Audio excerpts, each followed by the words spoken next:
안녕하세요. 안녕하십니까. 같은 길을 먼저 앞서간 인생 선배 입장에서 여러분들에게 도움이 되는 썰을 푸는 썰풀이 타임 첫 시간입니다. 그럼 자기소개 먼저 한 번씩 부탁드릴게요. 안녕하세요. 저는 팬토미술학원에서 예비반을 가르치고 있는 반려견 가을 애 아빠인 바로 아빠입니다. 안녕하세요. 저는 팬톤미술학원에 뭐 문제가 있는지 잘 뒷처리 하고 다니는 효쌤이라고 합니다. 오늘은 마법과 이야기를 한번 들어볼까 해요. 얼마 전에 조커 보이셨죠? 아, 예, 맞습니다. 좀 인성 논란이 안 계시니까 막 얘는 되게 돼요. 모두 까기로. 좀 이상하시더라고요. 자화상이라는 여기 학원에서 1층 내려가실 때 계단에서 춤추면서 내려가시는 그런 거 같기도 하고. 루머가 있어요. 아닌가요? 그걸 봤다는 학생이 있어가지고 데리고 오세요. 아 조커 그림을 눈이 살짝하게 진짜 잘 잡으셨어요. 네, 그런 사람을 되게 그리는 걸 좋아하시는 것 같은데 맞죠? 그렇죠. 인스타 들어가 보니까 연예인도 엄청 많이 그리시고 인물. 인물 네. 일단은 영화를 진짜 재밌게 보기도 했고요. 저는 디자인 전공 선생이지만 학생 시절에는 그렇지 않았어요. 만화가가 되고 싶은. 그래서 나는 만화가가 아니면 다른 거는 생각도 안 하겠다. 와. 나는 좀 외골수의 학생이었었던 거죠. 마루아빠께서는 네. 만화를 하셨어요? 네.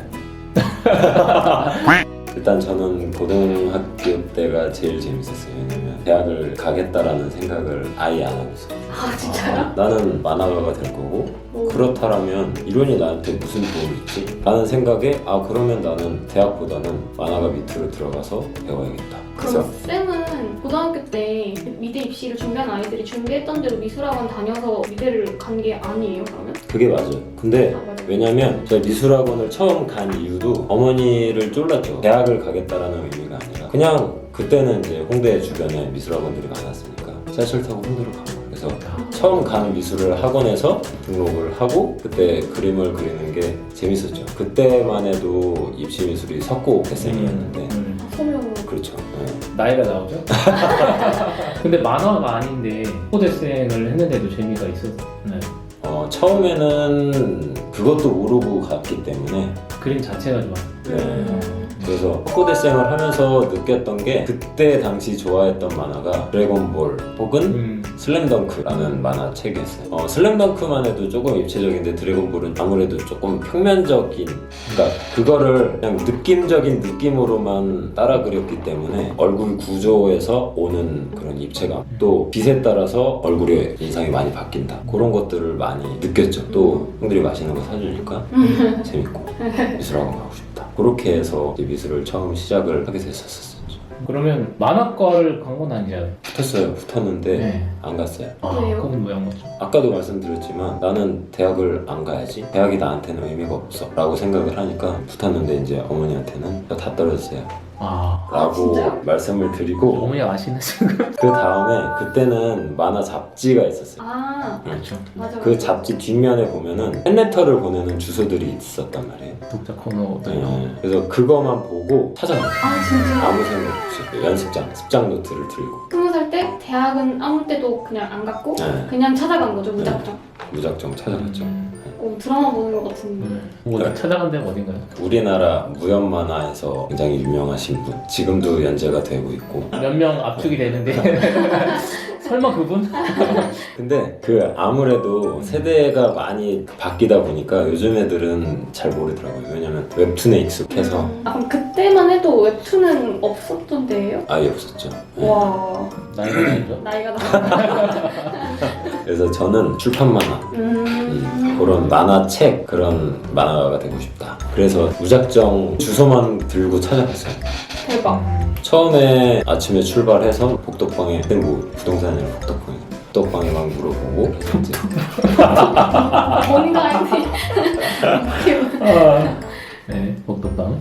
네. 딱 문을 열고 들어갔는데, 흔히 출판 만화라고 생각을 하면 규모들이 다 달라요. 격주로 연재를 하시는 분이었기 때문에 스텝이 작가 포함해서 3명 있었어요. 근데 이제 제가 간 거죠. 저 이렇게 왔습니다. 시켜주세요. 말을 하니까 대박. 작가분은 되게 착하세요. 그래서 한번 보자. 그래서 그림을 보여드렸는데 받아주시면 제가 열심히 노력하겠습니다. 라고 하니까 그러면 너 뭐 놀러 오는 식으로 해서 여기 밥상이라도 있으니까 뭐 연습할래? 거기서 매일 갔어요. 거기 매일 왔다 갔다 하다가 좀 익숙해지니까 작업하라. 네, 그때는 집을 작업실로 만들고 거기서 이제 먹고 자면서 그림을 그리는 시스템이어서 그러다 보니까 한 형이 갑자기 한 형이 이제 군대를 가야 될 시기가 온 거죠. 그래서 오. 제가 그 막내로 다시 들어간 거죠. 기회가. 네. 이득. 네. 그래서 한 3달간 그렇게 생활을 하고 스텝으로 들어가게 됐죠. 그러면 여기까지만 들으면 해피엔딩인데 네. 왜 왜 여기 앉으신 거예요? 일단은 형들 중에 먼저 데뷔한 형들도 있었죠. 그래서 무슨가 드라마 네. 그 드라마 원작자인 형도 있어요. 그러니까 그 만화는 라고 어쨌든 그런 내가 만화가가 될 수 있을까라고 생각을 한 게 그러니까 먼저 데뷔한 형들이 롤모델이 되는 거잖아요. 그 형들의 생활을 봤을 때 지금은 많이 달라졌을 거예요.